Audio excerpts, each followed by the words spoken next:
Hey guys, welcome to Home Sweet Homeschool. If you're new here, my name is Ashley and I'm a homeschooling mom to one. And in today's video, we're going to talk about how we handle talking about money and money management with our children. Now, this video is a part of a collaboration hosted by Stephanie over at Schulte Sweeties. So if you haven't checked out her channel, definitely go over there, give her channel a subscribe because you're going to love her. And then I also want you to check out in the description box, there's going to be a playlist of other moms who are sharing how they teach about money management in their homeschool. Now, money management is super important. It is a life skill that every child needs to have. This is something that should be taught in public school, at home, anywhere, because this is one skill that you've got to know about to be able to function in the real world. Now, I will say I went to public school and I had a personal finance class. I believe I was in the 11th grade. And my teacher was a coach, one of the football coaches that just had to teach a class. You know, they have to put them somewhere. And so he really didn't know what he was doing. And I really walked out of there not knowing much about money. I learned the majority of my money information from my mom, who, you know, she handled all of my family's finances and she paid all the bills. Of course, my dad worked and all that kind of stuff, but she handled all of that. So I learned all I know from her, and thank goodness for her. And then my husband has always been wonderful with money. He's actually in finance and banking. That's what he does for a living. So he's always been really good with money. And so we've always tried to make it a priority to teach our son about money. You know, all that's so important. So if you're not doing anything like that right now with your kiddos, you know, you can always start. It really doesn't matter how old they are. There is something you can teach them about money. It is so important. In homeschool, you're going to hear it called personal finance or consumer math or financial literacy. There's so many words for it, but really it's just equipping our children with the information they need so they can live their life as good consumers, informed consumers. We want to give them all the tools and all the information that we can so they don't get out there on their own and they don't know what to do. And so I think you're going to get a ton of resources today that will help you implement this in your home. Now, I'm not going to be talking about what we did with him when he was younger because he's 15. And so the way that we handle, the way we talk about money and stuff is very different than when he's little. So what the great thing is about this collaboration is you're going to see these families, the age of their kids range. You know, you've got very young kids and then we've got some high schoolers. So I'm going to talk about how we do this with my 9th grader, what materials we use to teach about financial literacy with him. So I'm going to share 3 things with you, and they all kind of, while they're covering kind of the same topic, the approach is very different. So we do use them all, just not on like a everyday basis. Okay. So, and I'll link what I can. I don't know if I'm going to be able to find one of them. I may can find their website, but I'll link what I can if it's something that you're interested in. So the first thing that we use is the Evan Moore Financial Literacy. Now, I bought the ebook of this, so I don't have the physical copy to show you. Now, this does say that it's for grades 6 through 8, but if you know anything about our channel, I do not worry about the age limits that are put on curriculum. If it's something that will help my son learn something that he needs to know, I do not care about what age is on there. So this has worked out good with him. This is very practical, and that's what I like about it. So this is the Evan Moore Financial Literacy, and I'm just going to share a little bit about that. So it does have a whole write-up about why we should teach financial literacy, and I just highlighted a few things. We want our kids to be informed consumers. We want to make sure they understand earning, buying, saving, borrowing, all those things that they're going to run into when they start to get a job and they start to be adults. Having information, this is what it says, having information about how the financial world works helps people make appropriate decisions for themselves to meet their own needs and goals. And so there's a whole write-up about why financial literacy is so important. So you can definitely check that out. Then I was just going to tell you a few of the units. So this is done in units. And so you have buying and selling at the store, earning money at a job, making and following a budget, using banks, paying to have a car, making and taking out loans, using money in different countries, buying and using insurance, saving for retirement, making money in investments. And then it also has an answer key, and it does have like some reproducibles that you can use. Now, this says what is in financial literacy lessons and activities. So inside this book, if you purchase it, you get 10 engaging units on topics that involve the use of money. Each of the units feature each of these things. So the first thing you're going to have, and I went ahead and printed it off, is a teacher overview. So it looks like this. It's 2 pages. You're going to have understanding the student's perspective. But it talks about, being prepared and things like that, what a budget is, what this unit's going to help them learn. This even tells you how to pace your lesson plan. So if you're doing this at a co-op or with a group of kids, and this is kind of designed for a classroom, you can tell. But if you want to pace your lesson plan, this is already written out for you. Some people like those kind of things. And then I really love the discussion questions. I think it's so important to get your kids talking, and the discussion questions right here, you can do that. There's materials that you're going to need, and then there's vocabulary words. So any words that pertain to that unit that you're learning, they're going to be written right there. So this is all for the teacher. So that's important to have. Okay, then you are going to have, at the beginning of each unit, a story or dialogue that kind of sets up the whole unit. So this is making and following a budget. That's what unit we're on right now.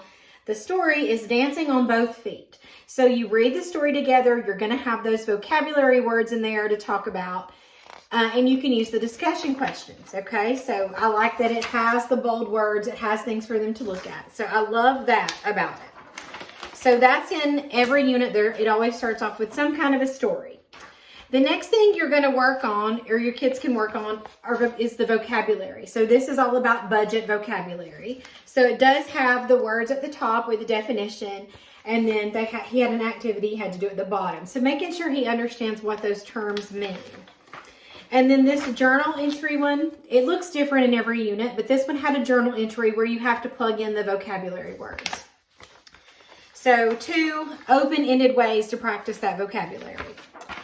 All right, so you got vocabulary and concept practice. Then you have math application. So this one was called Keeping Track of Money. So it's personal questions like, what do you do with money that you receive? Is there something you buy every day, every week, every month? Little questions for them to kind of connect it to themselves. I like that. And then you've got, like this one is making a personal budget, thinking about the things that you buy, how much money you act. It's like using this person's money. This is how much he gets, and then how could he budget his money? So that's what those are. And so the math application is going to be scenarios that use money-based word problems, reference sheets, and other aids, examples, and scaffolding is provided. And then there's always some activity at the end. A fun design activity, a game, role play, or other activities that let them practice using money in the unit's context. And then there's also, if you need any cutouts, any graphs and tables, game boards, all of that is within the unit. So like this one has Harry's horse. And so you would use this graph to answer these questions, and then they have to create a pie chart or circle graph, whatever you call them. And then then you've got Hollis food plan. So there's always, here's your words, let's understand the vocabulary, how does this apply to real life, let's do this project. And so this works out really good for us. What I usually do is just staple anything my son has to do. That unit gets stapled. I kind of keep my things separate. So like the teacher pages that are missing right this minute, here they are. I keep those separate for me. I keep those in my plan book. And then I give, excuse me, I can't clear my throat. I give this to him, and we usually work on this on Fridays. We usually do 2 pages because it isn't too much, and we just work through it. So I highly recommend Evan Moore's Financial Literacy. This would be great for your kiddos. So that's the first thing we use. Okay, so there is some math involved. They're mathing just a little bit when they do that. Now, let me move this. I think that's everything from there that I wanted to show you. Let me make sure. I printed more page. Oh, so this is like the reproducible resource page. So you can go to them and there's extra things you can print off. There's like all the vocabulary, some charts, some money. So that's all included. And then it does tell you like how to use this book in case you don't know. and I just print it as we need it. So there's that. Now, another thing we use, now this is a little more intense, okay? So financial literacy is like the easing them into it. You know, here's some vocabulary, here's how you would apply it. If you want something a little more intense, then the next thing is going to be for you. So what I have here is Consumer Mathematics. This is from Abeka.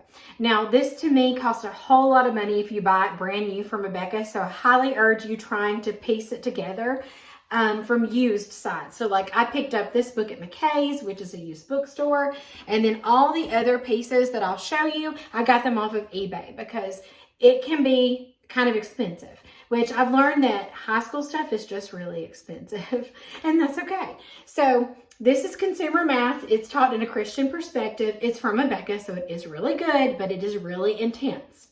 To me, this is if you want your kiddos to be able to do the math behind all of these principles, then here you go. This could definitely count as a credit. This is some intense math. What I like to do is see what we're talking about in financial literacy and find those chapters in here that correspond to them. And so, for instance, so this is the student book, which you could get by with just having this book. But the bundle that I got on eBay came with the teacher's guide. And so, like, if we're talking about budgeting, then I would go to that in here. This is about time budgets and managing your time, which is really good too. But like, this is household budget. So what I would do is kind of combine the two. I would read the information. The information is good information. It does have bold words and things like that too, like budget. And then it does have like some model problems. And I like to work through those with him. And occasionally I'll give him one or two to do from here. I really just want him to have the information. Because when he goes to get a loan, he's not doing the math in the background. Like the people at the bank handle that. You know, all those kind of things. It's great to understand that. And if you want your kids to understand the math behind that stuff, then get them to do this. I think that as he gets older, I'm going to keep this book around. And I will start introducing more of the math and making sure he understands the math behind it. But right now, we're just reading the information because it is valuable information. And I could show you more of this book. I don't think I've ever done a flip through of this, but there are a lot of word problems and a lot of, you know, exercises for them to go through. Like this is how to estimate your expenses. That is such a good thing. They're going to have to know these things as they get older. And so, and then this one has a lot of word problems. They're not always word problems. Let me see if I can find one that isn't word problems. We've done some that they're not word problems. So maybe like finding the annual operating cost to the nearest cent. So they give you the information and you have to know the formula to plug it into. So this one is much more intense, but if you are looking for a high school level course that's going to get your kids prepared for those money things that they're going to come across as they become adults, then I do highly recommend Consumer Math from Abeka. So we do use this, just not every day. So you can get the student notebook. This is the teacher's guide. And then there is this is called Skills and Review Exercises, but it's actually the teacher key with solutions.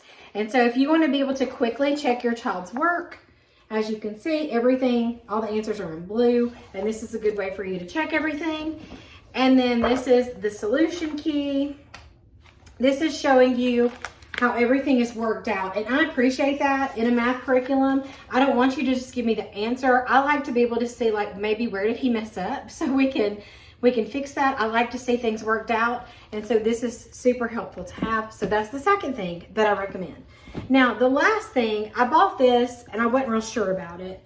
And it wasn't exactly what I was looking for because I did want there to be some math involved. Working with numbers, figuring things out, writing things down. That's why I love financial literacy and the Consumer Math from Abeka because the math is there, okay?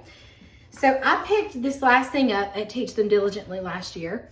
It is from crown.org. They had a booth there. And it's called Discovering God's Way of Handling Money, a financial study for teens. Now, that's super important. God is a part of like every moment of our life, obviously. And yes, it's important to know what does the Bible say about handling money. That's so important. So this does have a place in our home. It's just missing the math aspect of it. And so I've never done a flip through or look inside of this either. So if that's something you would like to see, or the consumer math, or more of the financial literacy, let me know. We just haven't used that this much. So you get this is called a leader's guide, because you can use this at church or in a group. And then you've got the student manual. So we've only done one lesson because I don't know. It just wasn't exactly what I was looking for. So it does say that the objectives of this book is to encourage the students to experience more intimate fellowship with Christ. That's wonderful.